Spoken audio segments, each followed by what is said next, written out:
Hello बच्चों, आप लोगों का स्वागत है संगीता's पाठशाला में।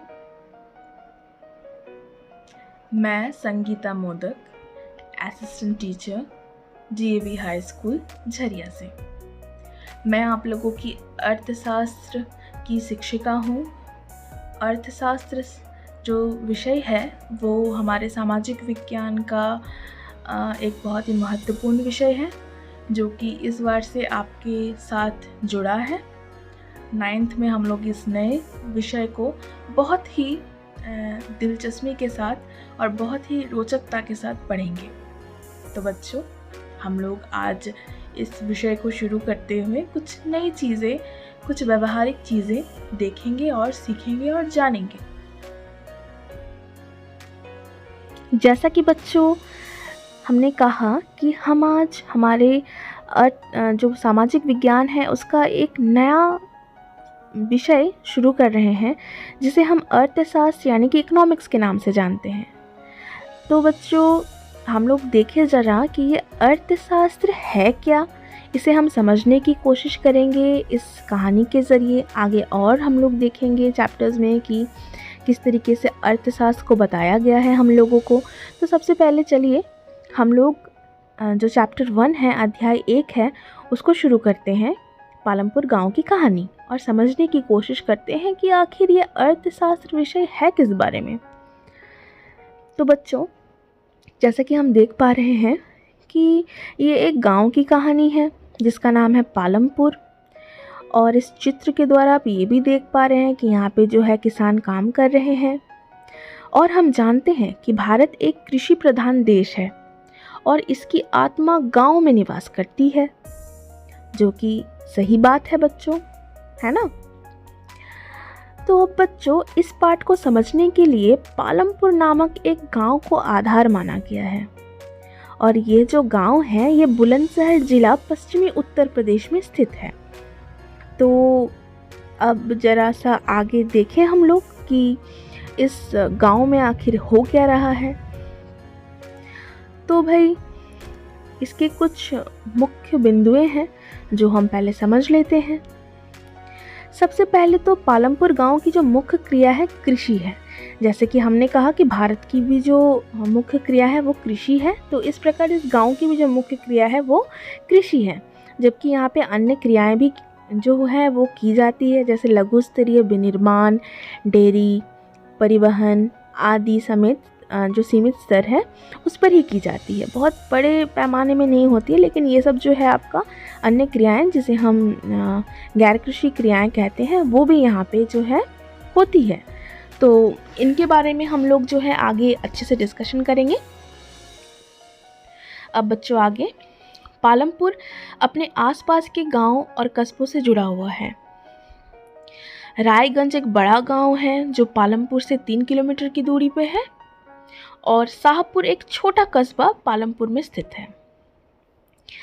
अब पालमपुर गांव के यातायात साधन की बात करें तो यहाँ पर बैलगाड़ियाँ, भैंस बग्गी से लेकर के जो नए तकनीक वाले जो वाहन हैं जैसे कि मोटरसाइकिल, जीप, ट्रैक्टर, ट्रक, ये सब को भी हमें देख पाते हैं। कहाँ पे? इस गांव में। मतलब जो आधुनिक है वो भी वाहनें हम देख पाते हैं, और जो हमारी पुरानी वाहन जैसे कि बैलगाड़ियाँ, भैंस गाड़ियाँ, क्या आप शहर में ये सब देख पाते हैं? नहीं, हम लोग ये सब गांव में ही देख पाते हैं। तो ये सब भी देख पाते हैं। साथ में शहरों में चलने वाली कुछ चीज़ें, मोटरसाइकिल, जीप वगैरह, ये भी हम गाँव में देख पा रहे हैं। किस गाँव में? इस पालमपुर गाँव में। आगे बच्चों देखिए, पालमपुर गांव में परिवार किस प्रकार से बटे हुए हैं। हर गांव में बहुत सारे परिवार रहते हैं, लेकिन पालमपुर गांव में किस प्रकार से परिवारों को बांटा गया है। तो इस गांव में अलग अलग जातियों के करीबन 450 परिवार रहते हैं, जिसमें से जो उच्च जाति के परिवार हैं उनकी संख्या है 80, जो कि ज़्यादातर भूस्वामी है, यानी कि बहुत बड़े बड़े खेतों के, ज़मीनों के मालिक हैं। ठीक है, ज़मींदार जिसे कहेंगे हम लोग। इन लोगों के मकान बहुत बड़े और ईंट तथा सीमेंट से बने हुए हैं, और अनुसूचित जाति के लोगों की संख्या गांव की कुल आबादी का 1/3 है, यानी कि 1/3, जो कि है 150। तो अनुसूचित जाति के लोगों की जो संख्या है वो क्या है, कुल आबादी की 150 है। ठीक है, ये लोग गांव के एक कोने में बहुत छोटे घरों में रहते हैं तथा ये घर मिट्टी और फूस से बने हुए हैं। तो जैसे कि हम देख पा रहे हैं कि ऊपर के जो घर हैं वो आपका जो है उच्च जाति के परिवारों के लिए है और जो नीचे के घर हैं वो अनुसूचित जाति के लोगों के लिए है। अब आगे, पालमपुर गांव में कौन कौन सी सुख सुविधाएं मौजूद हैं। तो भाई आगे देखिए कौन कौन सी सुख सुविधाएं इस गांव में मौजूद हैं। सबसे पहले तो पालमपुर के जो ज़्यादातर घर हैं वहाँ पे बिजली की सुविधा उपलब्ध है। ये एक बहुत बड़ी बात है कि गांव में हर एक घर में लगभग बिजली की सुविधा जो है उपलब्ध है। शिक्षा के स्तर पर यहाँ प्रबंध कराई गई व्यवस्थाओं में से एक हाई स्कूल और 2 प्राथमिक विद्यालय है। ठीक है, मतलब जो यहाँ के विद्यार्थी हैं उनके लिए स्कूलों की भी सुविधाएं मौजूद हैं। और यहाँ की जो रोगियां हैं उनके उपचार के लिए एक राजकीय प्राथमिक स्वास्थ्य केंद्र और एक निजी अस्पताल भी मौजूद है और एक निजी औषधालय भी मौजूद है। तो जैसा कि हम देख पा रहे हैं इस गांव में लगभग हर प्रकार की सुख सुविधाएं मौजूद हैं। विद्यार्थियों के लिए पाठशाला, विद्यालय, जो भी मरीज है, रोगियां हैं, उनके लिए अस्पताल और बिजली की सुविधा, जो कि एक गांव को संपूर्ण बनाती है, समृद्ध बनाती है। तो यहाँ इस गांव में हर तरह की सुख सुविधाएं जो है उपलब्ध है। अब आगे बच्चों, अब आगे है उत्पादन के संगठन। उत्पादन क्या होता है? हम जानते हैं कि हम गांव में हैं तो हम अनाज, फसल, इन सब का उत्पादन कर रहे हैं। अब इन सब के उत्पादन के लिए हमें किन चीज़ों की ज़रूरत पड़ती है, क्या क्या संगठन है इसके, तो आइए ज़रा सा समझते हैं हम लोग। जैसा कि आप देख पा रहे हैं कि उत्पादन के संगठन 4 प्रकार के हैं: भूमि, श्रम, भौतिक पूंजी, मानव पूंजी। हम लोग एक एक करके इन सब के बारे में पढ़ेंगे, लेकिन यहाँ पे फिर भौतिक पूंजी को भी 2 भागों में बांटा गया है, स्थायी पूंजी और कार्यशील पूंजी। तो जो भूमि है, ये भूमि क्या है? भूमि एक सीमित और दुर्लभ संसाधन है। हम सब जानते हैं कि जैसे जैसे साल बीत रहे हैं, दिन बीत रहे हैं, वैसे वैसे भूमि जो है वो कम होती जा रही है। क्यों? जनसंख्या के दबाव से, क्योंकि ज़्यादा जनसंख्या हो रही है, घरें बन रहे हैं, तो जो हमारे उत्पादन, फसल उगाने के लिए जो ज़मीन है, उत्पादन करने के लिए जो ज़मीन है वो कम पड़ जा रही है, वो घटती जा रही है, क्योंकि अब लोगों को रहने के लिए क्या चाहिए? जगह है। और ऐसा भी नहीं है भाई कि हम ज़मीन को बढ़ाने का कोई तरीका ढूंढ सके, क्योंकि ज़मीन तो जितनी है उतनी ही रहेगी पृथ्वी में, उसको हम खींच के बढ़ा सकते नहीं हैं। तो हम क्या कर सकते हैं? अपनी भूमि में जो जनसंख्या की आबादी है, दबाव है, इसको हम क्या कर सकते हैं? अगर कम कर सकते हैं तो हम भूमि को थोड़ा सा बचा सकेंगे। ठीक है, तो हम लोग जानते हैं कि भूमि जो है वो स्थिर है और उसको हम लोग एक बहुत ही दुर्लभ और एक सीमित संसाधन है, जिसमें जो हमारे पास है हम उसी में उत्पादन करें। तो हम जानते हैं कि उत्पादन के लिए एक बहुत ही प्रमुख जो सबसे पहला संगठन है वो है भूमि। भूमि के बिना हम उत्पादन कर नहीं सकेंगे। ठीक है, तो भूमि जो है उसको हम लोग मापने की काफ़ी सारी इकाइयाँ हैं, बीघा, गुंठा आदि, लेकिन हम जो इसको भूमि को मापने की मानक इकाई जो हमने मानी है वो है हेक्टेयर। ठीक है, और 1 हेक्टेयर का मतलब होता है 100 स्क्वायर मीटर। ठीक है, अब आगे देखिए, भूमि तो प्रथम हमारी ज़रूरत हो गई संगठन के तौर पे, जिसके द्वारा हम उत्पादन करेंगे। दूसरी जो हमारी एक बहुत महत्वपूर्ण संगठन है वो है श्रमिक या श्रम। श्रम अर्थात क्या होता है? जो लोग काम करेंगे। अब भूमि तो है हमारे पास, लेकिन हमारे पास वहाँ पे काम करने के लिए मजदूर या श्रमिक नहीं है, तब भी भाई उत्पादन नहीं हो पाएगी। तो हमें भूमि के साथ साथ श्रम भी चाहिए।